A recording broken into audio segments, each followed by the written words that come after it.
Hola, ¿qué tal? Bueno, este es nuestro tercer encuentro de filosofía. Hoy vamos a continuar con el tema que habíamos visto la clase pasada, que es el pensamiento griego y la filosofía de Platón. Platón fue un filósofo ateniense que nace en el año 427 a.C. y muere en el 347 de la misma era. Vivió mucho tiempo y su verdadero nombre era Aristócles, cuyo apodo, seudónimo, fue Platón, que significa de anchas espaldas, o algunos decían que tenía una frente muy pronunciada también. Estuvo en la guerra del Peloponeso y luchó por la fracción ateniense contra la fracción espartana. Ustedes saben que había una gran rivalidad entre Atenas y Esparta.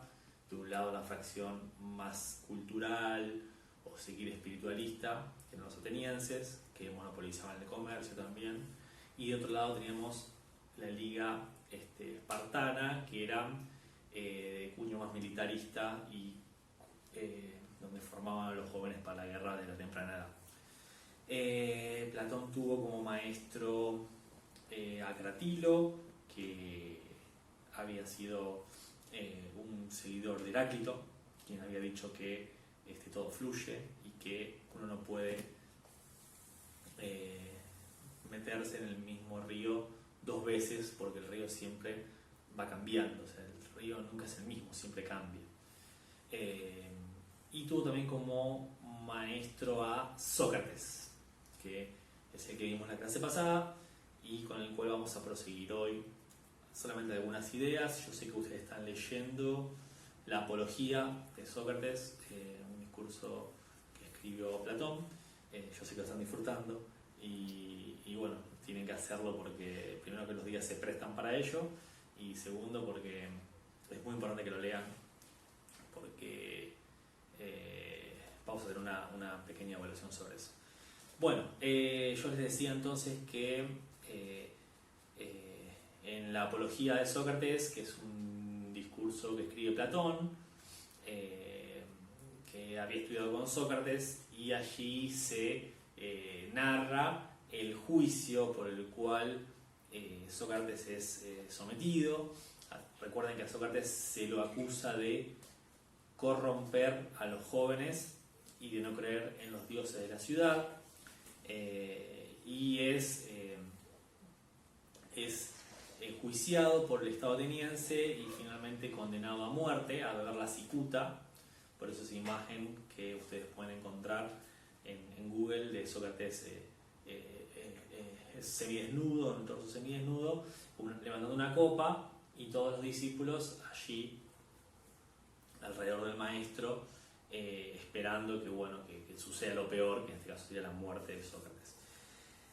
Bueno, algo que me venían diciendo, me vienen llegando mucho reclamos de parte de ustedes por el sonido. Yo quiero que sepan que ya encargamos un micrófono para potenciar un poco el audio. Hoy lo estaba esperando, pero ya siendo 3:30 prácticamente no pudo llegar, probablemente por la lluvia, así que quedará para la clase que viene. Yo estoy mentalizado en solucionarlo, pero bueno, entiendan que es una situación un poco excepcional, y si ustedes estuvieran ahí conmigo en la cursada, esto no sucedería, porque mi voz es lo suficientemente fuerte como para que llegue, pero en este caso es el celular, así que entiéndanlo, no es mala voluntad mía.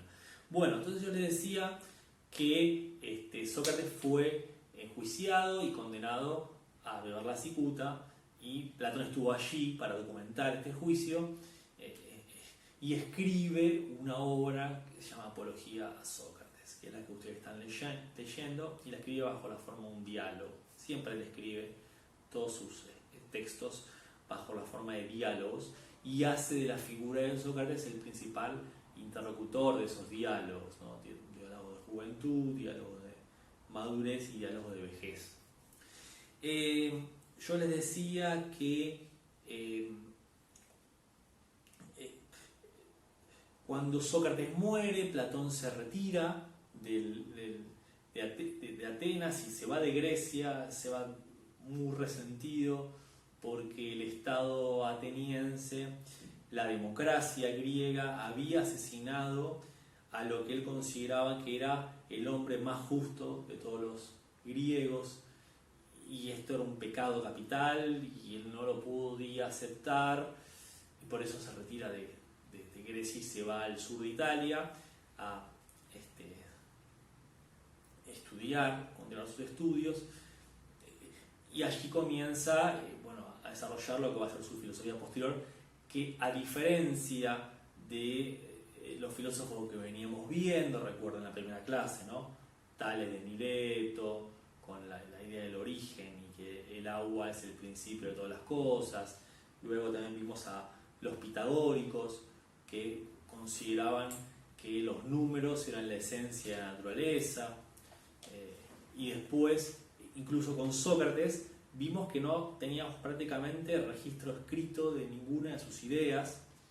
Bueno, en el caso de Platón esto cambia radicalmente, porque Platón sí escribe, y mucho, y muy bien. Es un gran escritor Platón. De hecho da gusto leerlo porque tiene una riqueza de expresiones y de palabras y de contenidos y ideas y de mitos. Es un autor muy interesante Platón, y tenemos prácticamente todo. O sea, todo lo que Platón escribió nos llega a nosotros de forma prácticamente pura, digamos, ¿no? Tal vez el cristianismo metió alguna palabrita, alguna expresión ahí, no lo sé, no lo vamos a ver nunca, pero en principio recibimos todo. Entonces, Sócrates muere, Platón se va a Italia y comienza a escribe la Apología a Sócrates, y allí yo quería hablarles de una idea del libro que los que ya están avanzados con el texto ya la habrán visto, y los que no, bueno, yo se las adelanto. Es esta idea de que ¿cómo comienza, digamos, el problema con Sócrates? Bueno, Querefonte, que era su amigo, se dirige a la ciudad de Delfos, a la polis de Delfos, y allí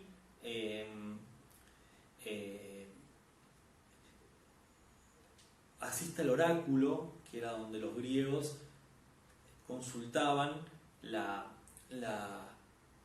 voluntad de los dioses, y allí le pregunta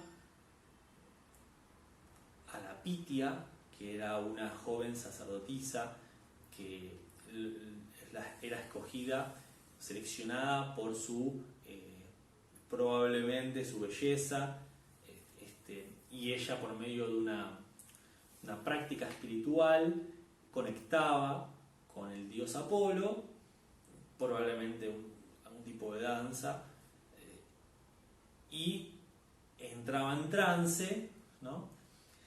Y allí el visitante, en este caso Querefonte, consultaba al dios Apolo y la Pitia respondía, ¿no? La pregunta de Querefonte, el amigo de Sócrates, ¿cuál fue? ¿Cuál es el hombre más sabio entre todos los griegos? Y la Pitia fue muy clara, no dejó lugar prácticamente a dudas, y su respuesta fue Sócrates. Sócrates es el hombre más sabio de todos los griegos. Querefonte vuelve a Atenas muy impactado y comunica esta revelación divina a Sócrates. Sócrates la recibe de una forma casi escéptica y diciendo con cierto estupor que él no entendía cómo los dioses habían considerado su nombre como el hombre más sabio de los griegos, él siempre partiendo de un reconocimiento de su propia ignorancia, entendiendo que era un mero investigador, un mero aprendiz. Entonces él entiende que los dioses están equivocados y que él tiene que probar que en realidad hay hombres más sabios que él, por lo tanto se decide hacer una especie de práctica donde él le va a entrevistar a los hombres más sabios de Grecia y allí va a mostrar que hay sabios saben más que él y Dios estaba equivocado entonces, pero esto no puede ser, dice, Dios no se equivoca. Evidentemente tiene que haber una enseñanza o algo que yo tenga que aprender de esta práctica. Entonces, bueno, él hace una lista,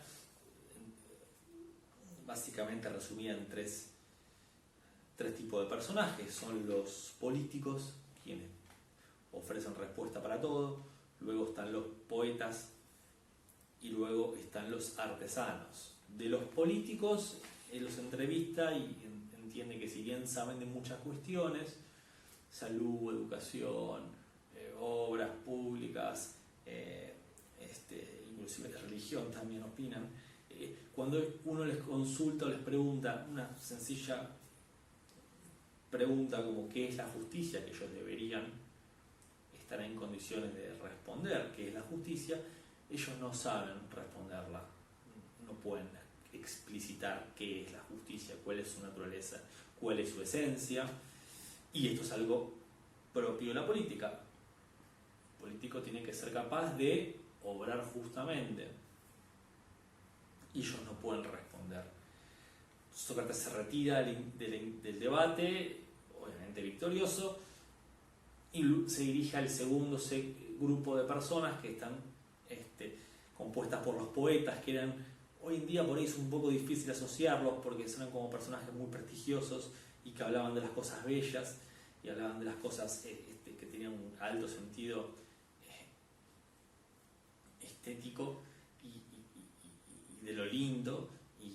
Y bueno, los poetas evidentemente hablan de cosas bellas y hablan de las divinidades, hablan de la naturaleza y demás cuestiones, pero no saben responder a lo que le pregunta Sócrates, que es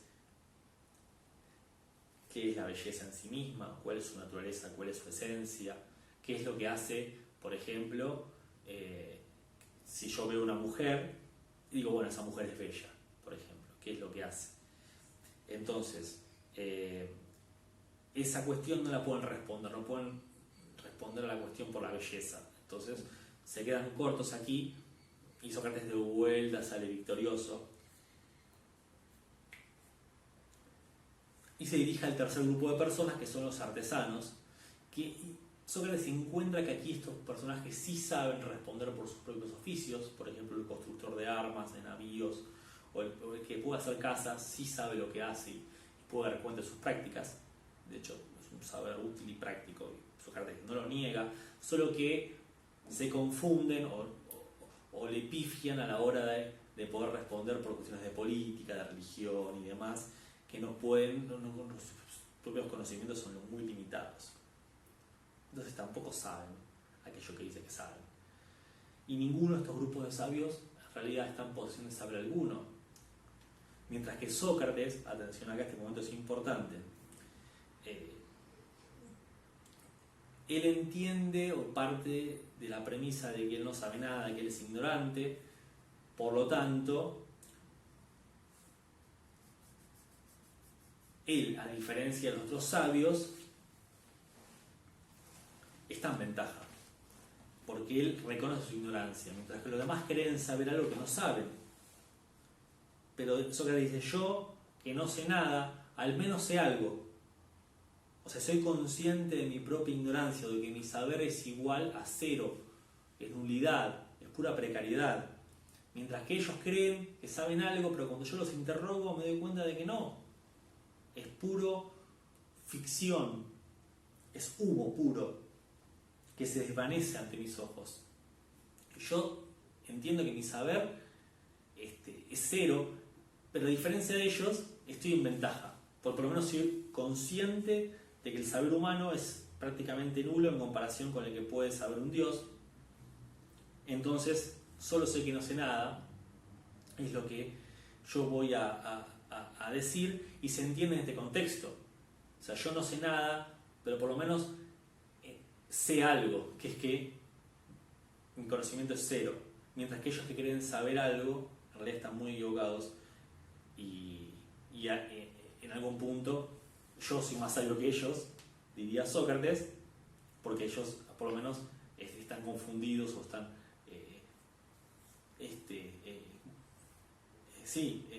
son ignorantes, cuando en realidad por lo menos yo soy sabio en tanto y cuanto entiendo que mi ignorancia está presente en mí en tanto ser humano. Esto a Sócrates le valió el odio de toda la comunidad y de mucha gente muy influyente y poderosa, y por eso a él lo terminan enjuiciando y condenando a muerte. Bueno, me gustaría, si me hacen llegar por WhatsApp o por email, párrafos de la apología donde ustedes entienden que aparece explicitada o explicada esta frase. Creo que es el núcleo duro del texto del libro y tal vez lo más importante, así que me interesa que me hagan que me hagan llegar eso. Obviamente será evaluado. Y después les quería decir lo siguiente. Bueno, esto tiene que ver con lo que yo les estaba contando de Sócrates, con el pensamiento más de joven de Platón. Pero Platón, entrando ya a su madurez, escribe un libro que se llama, se voy a mostrar, La República, donde Platón en La República, es un libro importante, que bueno, algo vamos a leer, algunos breves fragmentos. Platón aquí narra lo que sería una sociedad óptima, si se quiere, una sociedad más perfecta, y habla acerca de cómo debería estar gobernada esta ciudad. Para sorpresa de muchos, en La República Platón explica que solo los filósofos, puesto que son los únicos que están en condiciones de decir o de conocer la naturaleza del bien y de la justicia, son los más aptos para gobernar, y no así otras formas de gobierno, como pueden ser lo que ustedes vieron en ciencias políticas, la aristocracia, que es el gobierno de los mejores, la oligarquía, que es el gobierno de los más ricos, o también la democracia. Ustedes saben, democracia significa gobierno del pueblo, o de la mayoría. Quedaría por responder que es pueblo siempre, ¿no? Ese es el problema de la democracia.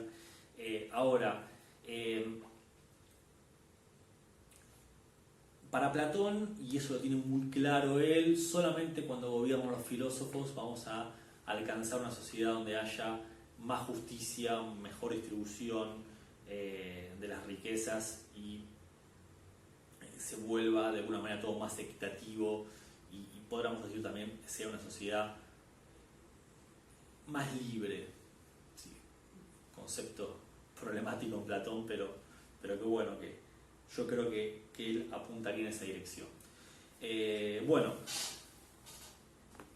en La República Platón nos habla de la siguiente situación. Ustedes tengan en cuenta la siguiente situación. Supongan que en el fondo de una caverna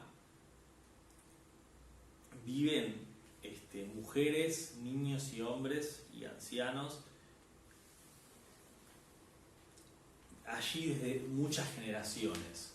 O sea, muchas décadas han vivido en esta caverna, en el fondo de la misma, no hay mucha luz allí, y la única luz que hay es artificial por medio de un gran fuego que está a sus espaldas. Ellos están todos sentados así como estoy yo, en hilera, y atados de pies y de manos, de tal manera que solamente pueden mirar hacia adelante. No tienen mucha posibilidad de moverse, con lo cual su posición corporal es siempre la misma. Y allí están desde siempre. Ellos están habituados a ser prisioneros de esta situación. Dice Platón que al estar allí desde hace tanto tiempo, ellos no son conscientes de que son prisioneros. O sea, para ellos es normal estar allí. De hecho, se forman familias allí, hay niños también en esta caverna. Esto es muy normal, digamos, muy normal. Está todo muy natural allí. Pero ¿qué pasa? Dijimos que no había posibilidad de acceder al sol, porque es el fondo de una caverna. Sin embargo, hay un gran fuego a sus espaldas y sobre ese fuego se ilumina el interior de la caverna, obviamente. Dice Platón que hay una especie de guardianes que proyectan sobre sus cabezas, ¿sí?, bandejas, y estas bandejas tienen objetos, como pueden ser un elefante de marfil, o un libro inclusive, o ¿por qué no podemos decir un plato, un tenedor? Y las sombras de estos objetos se proyectan sobre el fondo de la caverna, que es una gran pared, que los prisioneros miran detenidamente porque allí se proyecta el espectáculo de la vida cotidiana. Nada que suceda en la caverna de importancia no sucede sobre este fondo, esta pared. Ahora, dice Platón, estos guardianes, cuando proyectan, por ejemplo, la figura del elefante, dicen, a la vez que proyectan la sombra del elefante, que no es lo mismo que la figura del elefante, atención acá, dicen la palabra elefante. Entonces las personas asocian el término elefante con la sombra del elefante, pero confunden al elefante mismo, porque nunca lo vieron. Solamente vieron la sombra. Entonces ellos entienden que el elefante en realidad es la sombra, pero no lo pueden diferenciar como sombra o objeto real, el animal elefante. Solamente ven la sombra. Lo mismo con el tenedor. Proyectan, por ejemplo, la figura de un tenedor y le dicen la palabra tenedor, y ellos asocian que el tenedor es la sombra y no el tenedor en sí mismo. ¿Se entiende? Ahora, si eso lo expandimos a múltiples objetos, podemos armar un mundo de sombras que tienen claramente significado y que tienen un simbolismo para ellos, tienen una existencia real para los prisioneros, pero ellos no saben que están siendo manipulados por estos guardianes, con lo cual confunden apariencia con realidad. De hecho, ni siquiera ellos entienden el dualismo apariencia-realidad, porque para ellos es todo realidad, todo es real. Pero ¿cómo no serlo, si de hecho es lo único que vivieron? Ahora, dice Platón que uno de los prisioneros, de tanto hacer este movimiento de manos, logra romper las esposas con las cuales estaba siendo aprisionado y escapa de la caverna.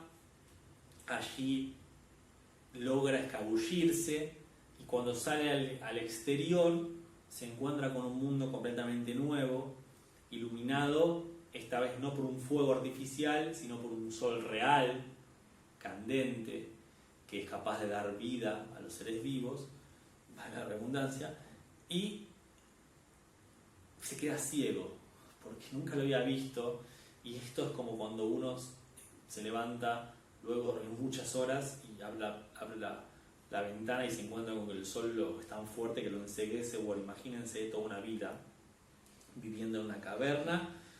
El prisionero le cuesta días recobrar la visión, al principio se encuentra enceguecido, pero luego que empieza a recobrar la visión y empieza a entender lo que es el mundo real, empieza a disfrutar del sonido de los pájaros, del agua del río, del verde de los pastos, de contemplar las montañas, de sentir la lluvia, y empiezan a tomar conciencia de que toda su vida anterior había sido una falsificación de la vida real, producto de un engaño y una manipulación asistida por estos guardianes, y que ahora estaba vivenciando algo real, algo auténtico y algo que no, o que de alguna manera tiene más realidad que la vida anterior en la caverna, que era cruel, oscura y claramente depresiva. Entonces, él no lo vivía así antes, porque para él antes era normal vivir allí. Y ahora, en esta nueva realidad, se da cuenta que está viviendo la vida con mucho más intensidad, y estas vivencias son mucho más plenas y mucho más fuertes. Y está alegre, está feliz de que así sea. Sin embargo, con el paso de las semanas, el prisionero entiende de que tiene una responsabilidad moral con aquellos antiguos compañeros de la prisión, donde también aún conviven allí familiares. Ok, bueno, este prisionero decide volver al interior de la caverna para rescatar a sus antiguos compañeros, familia y demás seres queridos, y esto lo hace porque tiene una responsabilidad con estas personas. Él entiende que si él no vuelve allí, él no puede rescatarlos de lo que ellos requieren, de lo que ellos merecen, y que él jamás podrá ser feliz plenamente en el mundo exterior si no lo es con estas personas con las cuales él se crió y él convivió tanto tiempo, con lo cual es una responsabilidad moral que él tiene y política para con sus conciudadanos. Y vuelve allí, se escabulle entre las penumbras nuevamente, logra volver a su antiguo sitio, se coloca a las esposas, pero para sorpresa suya, él no es bien recibido por los prisioneros, que lo ven como alguien extraño, alguien ajeno a ese lugar, y que no merece estar allí él, porque ya directamente se podría decir que él no pertenece a ese lugar. Lo empiezan a observar como alguien desfocado, alguien que ha perdido el sentido, alguien que dice cuestiones absurdas o palabras sin sentido. Para los prisioneros es imposible pensar o vislumbrar la posibilidad de que haya un mundo exterior al de ellos, y que este mundo inclusive sea más verdadero y más real, que tenga mayor intensidad vivencial que el mundo que ellos viven. Porque ¿cómo aceptar que toda tu vida ha sido un engaño? ¿Cómo aceptar que tu vida tiene una alta dosis de falsedad y de mentira?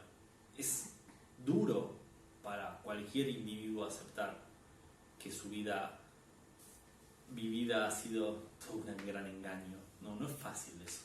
Es algo que uno prefiere siempre conservar lo que uno entiende que es real y es verdadero, y no aceptar la verdad, porque a veces es tan dolorosa que es preferible que no verla, es preferible taparla, ocultarla, es preferible negarla.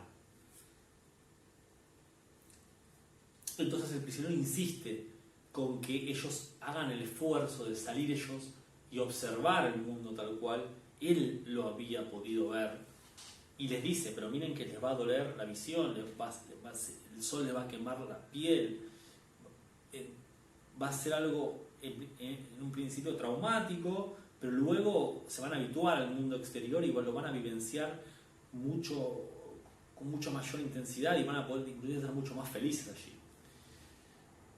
Los prisioneros no lo entienden así, no lo ven así. De hecho, lo ven como una especie de interposición o de inclusive de manipulación por parte del prisionero, y no están dispuestos a aceptarla. Se arma una especie de tumulto en esta caverna, y cuando el prisionero hace un movimiento, es asesinado por sus antiguos compañeros, es acribillado y muere en el interior de la caverna solo, sin ningún tipo de asistencia ni ayuda de nadie. Es ignorado prácticamente. Bueno, como ustedes estarán pensando, el personaje al cual hace referencia Platón en la República, este prisionero que murió en manos de sus antiguos compañeros, es Sócrates. Es un tributo a su maestro, pero también podemos pensarlo con, por ejemplo, películas más cercanas de la actualidad, como puede ser, por ejemplo, Matrix, donde está la figura, para los que no la vieron, yo se las recomiendo firmemente, una película que no tiene desperdicio, que es constitutiva del cine contemporáneo, es muy buena película, y allí el Morpheus, que es el criminal más buscado por el sistema, logra conectar con Neo, que es un hacker, que es Keanu Reeves. Allí le presenta la siguiente situación, le dice, bueno, en estas dos manos yo tengo aquí dos píldoras, una de color rojo y una de color azul. La de color azul lo que va a hacer es te va a despertar en tu casa cuando la tomes y vos te vas a olvidar de esta charla. Y la de color rojo lo que va a hacer es que vos puedas ver la realidad tal cual es y no la que te quieren mostrar. Neo toma la roja, obviamente. Creo que es lo que casi todos nosotros haríamos. O sea, preferiríamos ver las cosas tal cual son, por más que sea algo muy doloroso, que seguir perpetuados en un mundo, un sueño que es eso, es un sueño y no es real, no es auténtico, es puramente ficcional. Cuando Neo toma la roja se da cuenta de que el mundo que conoce, y el que yo puedo observar ahora por mi ventana, es un mundo en realidad hecho añicos, un mundo completamente contaminado por gases, por radiación, un mundo lleno de máquinas que gobiernan a las personas y las crían a las personas en una especie de como huevos.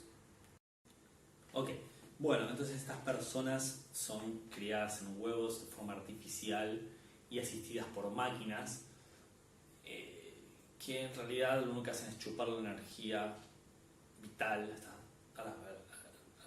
de los seres humanos y proyectar sobre imágenes en la vida de las personas sobre lo que es una vida humana, que en realidad es todo un programa informático que te dice qué trabajo tenés, qué familia tenés, qué amigos